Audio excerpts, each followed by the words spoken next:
ibig sabihin nito? Ang reunion po ay yung po pagkapakita ng muling pagkakaisa ng ating pamilya. No, kaya po nandito tayo lahat para magsama-sama, maipakita natin sa bawat na sa atin yung ating mga pagsuporta. Bago ako manalangin, alam nyo, lumapit kagad sa akin yung anak ko. Sabi niya, Papa, kaklase ko yung dalawang babae doon. O, alam mo, pinsan ko, hindi. Yan, kaya kagandahan po ng mayroon tayo reunion. Diba?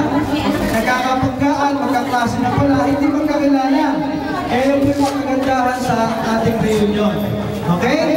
So, magpasalamat po tayo sa Panginoon sapagkat patuloy po tayo ibinefresh ng Diyos sa ating pong lahi. Dumadami ang ating lahi. Palakpakan po natin ang lalas ng pag-ibig. Yan. Tayo po ay manalangin sa ating Diyos sa pangalan ng Ama, ng Anak, at ng Espiritu Santo. Amen. Dakilang Diyos na nasa langit, kami po ay nagpapasalamat, nagpupuri, nagdadakila sa iyong pangalan. Pinaparangalan po namin, O Diyos, ang iyong dakilang pangalan sa aming pamilya, Panginoon. Ikaw ay aming pinasasalamatan sa buhay na ito na ipinagkakaloob po sa bawat isa sa amin. Salamat sa mga pagsubok na aming naranasan, na aming napagtagumpayan. Salamat sa lahat ng pagpapala. Salamat po, Panginoon, sa lahat ng blessing na tinanggap namin sa iyo. At muli kami nagpapasalamat, Panginoon, sa hapong ito, sa umagang ito, Panginoon, sa muli naming pagsasama-sama, naway basbasan mo po kami at maging masaya ang bawat isa.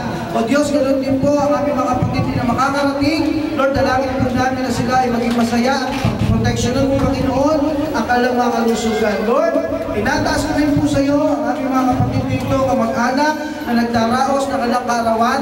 Dalangin po namin ang pagpapala at ang pag-iingat sa kanilang po mga kalusugan.